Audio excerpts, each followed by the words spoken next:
بڑھتے ہیں سورہ انفال کی آیت نمبر 39 کی طرف۔ اللہ تعالیٰ فرماتے ہیں وَقَاتِلُوهُمْ حَتَّى لَا تَكُونَ فِتْنَةٌ وَيَكُونَ الدِّينُ كُلُّهُ لِلَّهِ فَإِنِ انْتَهَوْا فَإِنَّ اللَّهَ بِمَا يَعْمَلُونَ بَصِيرٌ۔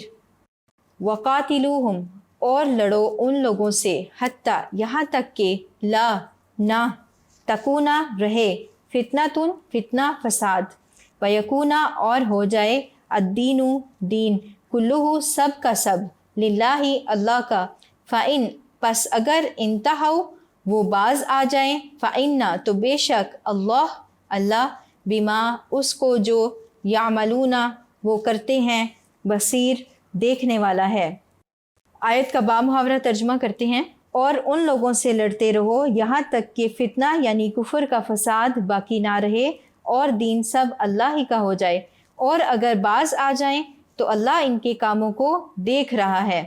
آیت نمبر 39 میں اللہ تعالیٰ فرماتے ہیں، اس آیت سے ایک طرح سے جہاد کا حکم مستنبط ہو رہا ہے، جہاد کے حکم کا استنباط ہو رہا ہے۔ اللہ تعالیٰ اس آیت میں فرما رہے ہیں اور ان سے لڑو یہاں تک کہ کوئی فتنہ باقی نہ رہے، یعنی مسلمانوں کو رسول اللہ صلی اللہ علیہ وسلم کو یہ حکم دیا جا رہا ہے کہ اس وقت تک جہاد اور قتال کو جاری رکھا جائے جب تک کہ فتنہ یا فساد باقی ہے۔ اب یہاں پر مفسرین کہتے ہیں کہ فتنہ سے کیا مراد ہے، تو یہاں فتنہ سے مراد مفسرین نے لیا ہے کافروں کا غلبہ، کافروں کی طاقت، یعنی اس وقت تک مسلمانوں کو جہاد اور قتال کرنے کا حکم دیا گیا ہے جب تک کہ کافروں کی طاقت نہیں ٹوٹ جاتی اور دین سب کا سب اللہ کے لیے نہیں ہو جاتا۔ اب یہاں پر ایک بات سمجھ لینے کے لیے ضروری ہے کہ مسلمانوں کو جہاد اور قتال کی ضرورت کیوں پیش آتی ہے، کیوں قرآن مجید میں اور احادیث میں اس کا ذکر ہے، کیوں سیرت رسول صلی اللہ علیہ وسلم میں غزوات اور سرایا کا ذکر ملتا ہے۔ تو یہاں پر آپ یہ سمجھ لیجئے کہ جہاد اور قتال تبھی ضروری ہوتا ہے جب مسلمانوں کا غلبہ باقی نہ رہے، مسلمانوں کو ایذا اور تکلیف دی جا رہی ہو اور ایمان محفوظ نہ رہے۔ یہاں پر آپ کو ایک مثال کے ذریعے سمجھا دیتی ہوں۔ اسپین میں مسلمانوں کی حکومت تھی اور زبردست حکومت تھی، اس کی مثالیں آج تک نہیں ملتی۔ پھر کیا ہوا کہ جب مسلمانوں کی طاقت کمزور ہوئی تو کفار نے ان پر غلبہ حاصل کر لیا، اور یہاں یہ بات ذہن نشین کر لیجئے کہ جب بھی کفار کا غلبہ ہوتا ہے تو وہاں پر فساد پیدا ہوتا ہے، کافر زمین میں فساد برپا کر دیتے ہیں۔ اگر آپ مسلمانوں کے جہاد کے اصولوں کو پڑھ لیں تو وہاں پر کتنی خوبصورت باتیں رسول اللہ صلی اللہ علیہ وسلم نے ارشاد فرمائی ہیں کہ درختوں کو نہیں کاٹنا، بیواؤں کو، عورتوں کو، بزرگوں کو، بچوں کو تکلیف نہیں پہنچانی۔ اس قدر خوبصورت اصول مرتب کیے گئے ہیں اسلام میں، لیکن کفار میں کوئی اصول نہیں ہے، کسی قسم کا رحم وہ لوگ نہیں کھاتے۔ تو جب ان کو غلبہ حاصل ہوتا ہے وہ زمینوں کو برباد کر دیتے ہیں، عورتوں کی عصمت دری کرتے ہیں، بچوں تک کو نہیں بخشتے، قتل کر دیا کرتے ہیں، عبادت گاہوں کو تباہ کر دیتے ہیں۔ تو اسپین کا بھی یہی حال ہوا تھا، وہاں پر مسلمانوں کو زبردستی مرتد بنا دیا گیا، یعنی کہ آپ کا ایمان ہی باقی نہیں رہا۔ تو ایسے ہی جہاں پر اسلام کا غلبہ نہ رہے، آپ کو اپنے ایمان کی طاقت کمزور پڑتی نظر آئے، آپ کو اپنا ایمان خطرے میں پڑتا نظر آئے، آپ کو اسلام خطرے میں پڑتا نظر آئے، تو وہاں پر قرآن اور اسلام آپ کو جہاد اور قتال کا حکم دیتا ہے، یعنی یہ اس کو سیلف ڈیفینس کہتے ہیں۔ آپ بڑھ کے خود لڑائی نہیں کر رہے، آپ سیلف ڈیفینس کر رہے ہیں، آپ اپنے آپ کو بچا رہے ہیں، آپ اپنے ایمان کو بچا رہے ہیں۔ اس کی ایک مثال کشمیر ہے آپ کے سامنے، کس طرح سے وہاں پر ظلم و فساد ہو رہے ہیں، دوسری مثال اس کی فلسطین ہے، اور اسی طرح سے اسلامی ممالک پر کس قدر مظالم ڈھائے جا رہے ہیں صرف ایک بنا پر۔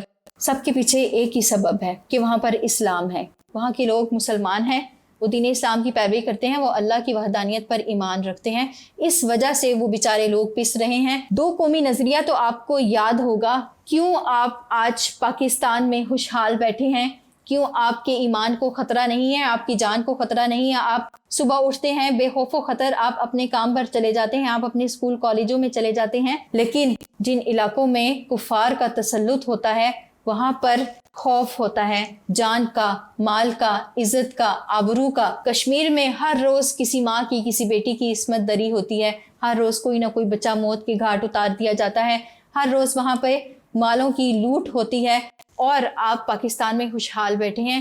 قائد اعظم کا بھی آپ پر احسان ہے، اور اللہ تعالیٰ کا تو احسان ماننے والا ہے، اس سے محبت کرنے کے لائق ہے کہ اس نے آپ کو پاکستان جیسی نعمت دے دی۔ تو یہ دو قومی نظریہ ہے، جب ایمان خطرے میں پڑتا ہے تو جہاد و قتال کرنا پڑتا ہے، اپنے حق کے لیے لڑنا پڑتا ہے، کھڑا ہونا پڑتا ہے۔ تو اس آیت میں اسی بات کی طرف اشارہ ہے کہ جب ایمان خطرے میں پڑ جائے، جب مسلمانوں کے لیے عبادت کرنا مشکل ہو جائے، جیسا کہ اس وقت برصغیر پاک و ہند میں ہو گیا تھا، تو قائد اعظم کھڑے ہوئے اور انہوں نے پاکستان کو حاصل کیا ہمارے لیے اللہ کے حکم سے، اور آج ہم یہاں بیٹھ کر اللہ کی عبادت کرتے ہیں، اذانوں کو سنتے ہیں، مساجد میں نماز ادا کرتے ہیں۔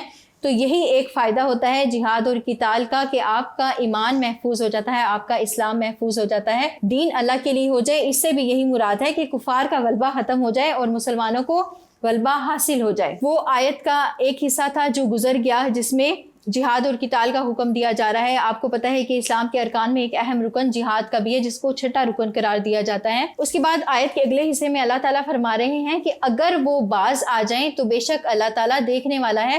یعنی اگر یہی کفار باز آ جاتے ہیں، چاہے وہ اسلام لانے کی صورت میں ہو یا اسلام نہ بھی لائیں، لیکن اپنی حرکتوں سے، اپنی شرارتوں سے باز آ جائیں، اسلام کے خلاف، مسلمانوں کے خلاف سازشیں نہ کریں، تو اللہ دیکھنے والا ہے۔ اس سے ایک مراد یہ بھی ہے کہ اگر وہ ظاہری طور پر اسلام لے کر آتے ہیں تو بھی آپ پر لازم ہے کہ آپ خاموش ہو جائیں، آپ ان کو ان کے حال پہ چھوڑ دیں، کیونکہ اللہ جاننے والا ہے، اللہ دلوں کے بھیدوں کو جانتا ہے، اللہ باطن سے واقف ہے۔ انسان کا معاملہ ظاہر کے ساتھ ہی ہوگا۔ اگر کوئی جنگ کے موقع پر بھی اگر اس کے گلے پر تلوار ہے اور وہ کلمہ حق ادا کر لیتا ہے، تو یہاں پر آپ اس کو چھوڑ دیں گے، آپ اس کو قتل نہیں کریں گے، کیونکہ اب وہ ایک مسلمان ہے۔ جہاد اور قتال کے بارے میں ایک حدیث آپ کو بتاتی جاتی ہوں کہ حدیث میں رسول اللہ صلی اللہ علیہ وسلم فرماتے ہیں کہ مجھے حکم دیا گیا ہے کہ میں ان لوگوں کے خلاف جہاد کروں، قتال کروں، یہاں تک کہ وہ کہہ دیں کہ اللہ ایک ہے اور اس کے سوا کوئی معبود نہیں، یعنی کہ وہ کلمہ گو ہو جائیں۔ تو جس نے اس بات کا اقرار کر لیا تو اس نے اپنے خون اور اپنے مال کو مجھ سے محفوظ کر لیا۔ تو یہاں پر جہاد اور قتال کا حکم آتا ہے۔ یہ اس لیے بھی ضروری ہے کہ جس طرح سے باقی لوگ کفار بھی ہیں، وہ بھی ہمارے بھائی کی طرح ہیں، ہم نے ان کو بھی اسلام کی دعوت دینی ہے۔ ہم کسی انسان کو آگ میں کودتے ہوئے نہیں دیکھ سکتے۔ تو جیسا کہ اسلام حق ہے، ہم جانتے ہیں کہ اسلام لانے والا ہی جنت میں جائے گا، اسی کی چھوٹ ہوگی، وہی کامیاب ہوگا، وہی فلاح کے راستے پر چلے گا۔ تو ایسے میں ہم نے اپنے ان بھائیوں کو بھی اسلام کی دعوت دینی ہے۔ تو یہ جہاد و قتال چاہے ہجوم کی صورت میں ہو، چاہے دفاعی ہو، یہ بہرحال مسلمانوں پر فرض قرار دیا گیا ہے اس صورت میں جب ان کے ایمان خطرے میں ہو، جب اسلام خطرے میں ہو۔ تو یہ آیت اسی بات کی ترجمانی کرتی ہے، اس آیت میں اسی بات کا درس دیا گیا ہے۔ یہاں پر اس آیت کی تشریح و توضیح مکمل ہوئی۔ بڑھتے ہیں اگلی آیت کی طرف۔